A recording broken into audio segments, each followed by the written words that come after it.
What is going on, everyone? FrancoTech here, back with another review video. And as you can tell from the title, today I'll be taking a look at LG's latest and greatest smartphone, the LG G5. This is the first flagship smartphone to come from LG, so without wasting any time, let's get straight into the review.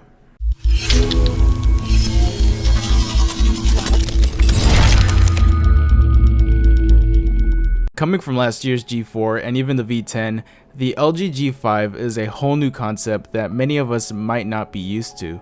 It's a coated all-metal design with rounded edges and revamped button placement. The volume rockers are now found on the left side of the phone, while only the power button is found on the back, giving it a more Nexus 5 type look. The dual cameras and the power button on the back do have a hump, which really is the biggest downside of this phone in my opinion. It just makes the phone look awkward, and I personally think it would look better if it was all flat on the back, but this is what we got. The phone is a little light, however it feels great in the hands. It's not too slippery, making it perfect for one-handed use, and the power button does have a fingerprint scanner that is very easy to set up. It seriously takes a few seconds to get going, and I found it to be very accurate and quick to the touch. The display found on the G5 comes in at 5.3 inches and with a resolution of 1440 by 2560, and this display is very pleasing to look at with some great viewing angles, very crisp text and images, and very accurate colors. It's a bright display which also gets a boosted brightness when outdoors, which LG calls daylight mode, which will automatically boost the phone's brightness past the 100% mark. It does have an always on display just like the V10, however this one isn't on a secondary screen and is a bit more limited. You can only see the time, date, and weather along with a signature and a few different notifications.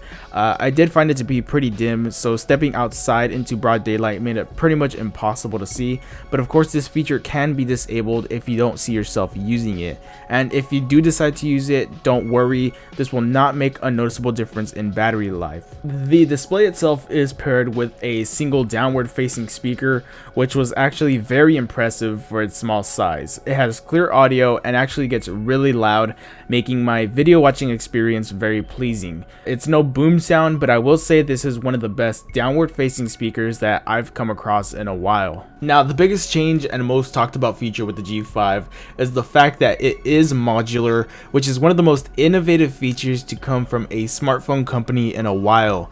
This means that you can now change up the phone, giving it new features which LG is calling friends.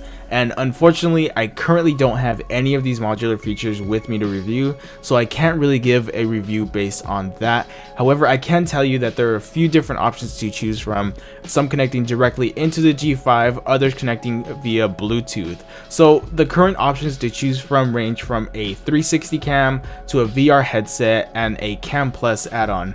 These are currently the only friends that the G5 has. However, LG has said that they will be rolling out more in the future, and they hope that third-party companies will be making some more modular add-ons for the G5.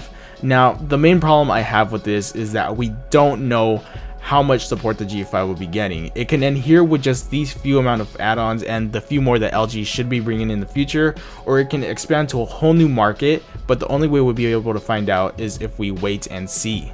As for the internals, of course, since this is LG's flagship device, they have added the highest end specs out there currently. It has a Snapdragon 820, 4GB of DDR4 RAM, and an Adreno 530 GPU. And of course, this all gives the G5 a very snappy and quick response.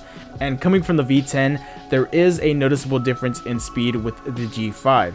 It feels smoother and apps seem to open up noticeably faster, so you don't need to worry about speed being a problem here because this phone will run perfectly. And for you mobile gamers out there, gaming on the G5 is of course great as well, with no lag found whatsoever.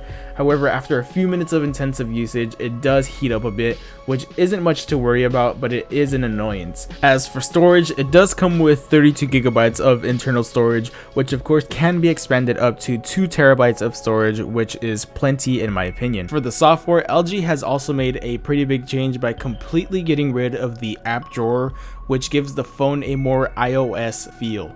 I was very skeptical about this at first, but as soon as I actually began to use it, I really didn't mind the lack of an app drawer. It's different and does take some getting used to, but it's not bad. However, if you really do want the app drawer back, you can either download a launcher off the Play Store or even LG's Home 4.0 launcher that does add an app drawer. The LG UI is very similar, containing some of the same features and customization as before, and has a more cleaned up look. Other than that, the LG G5 is running on Android 6.0.1 Marshmallow, which is the latest version of Android, which does make the phone run better and does provide improved battery life. And on the topic of battery life, the LG G5 does come with a removable 2800 mAh battery. Now, the battery on the G5 is smaller than the 3000 mAh battery found on the G4. However, because of the better battery stability thanks to Android 6.0 and the more power conscious Snapdragon 820, battery life is not bad on the G5.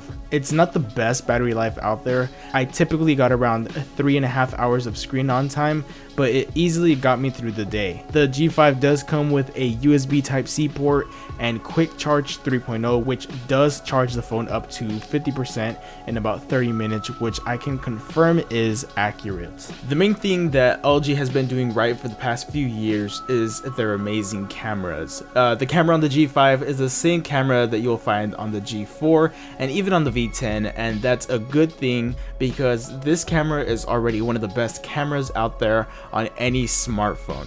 So I can see why LG keeps bringing it back. However, the main difference with this year's smartphone is that we now have two rear-facing cameras. One is a 16 megapixel camera with a 78-degree field of view, and the other is an 8 megapixel camera with a 135-degree field of view.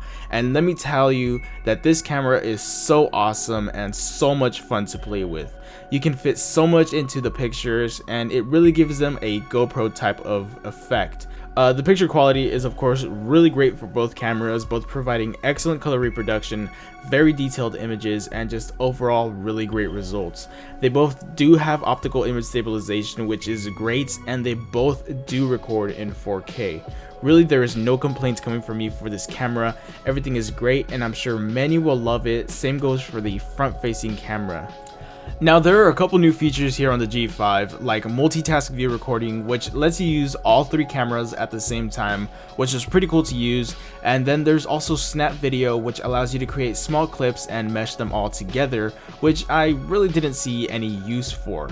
Overall, the camera on the G5 would be, in my opinion, the best part about the phone, and I personally would pick up this phone just for that rear-facing wide-angle 8 megapixel camera. So what is my final word about the LG G5? Well, really, it's a great phone.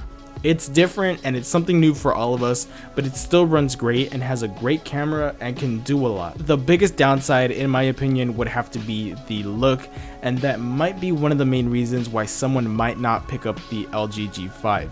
It's a whole new experience. If you've previously owned or have never owned an LG device before, then you're going to have a refreshing new concept here with the G5. Everything from the rounded edges, coated metal design, readjusted functional buttons, USB Type-C port, dual camera setup, and of course its modular design will be something new for everyone. It's a great new concept, and I really respect LG for taking the risk and making huge changes to their flagship smartphone. However, this phone is not for everyone, and I can highly stress that. Some might not like the look and others might see it as a gimmick, but in my opinion, it's actually a really great device. If you have the LG G4 or any device before that, then I would recommend upgrading to the G5. However, if you've recently purchased the LG V10, I don't really see the need to upgrade to the G5 unless you really want the modular capabilities. Anyways guys, that's going to wrap up this review. I hope you enjoyed the video. As always, like, comment, and subscribe, and I'll see you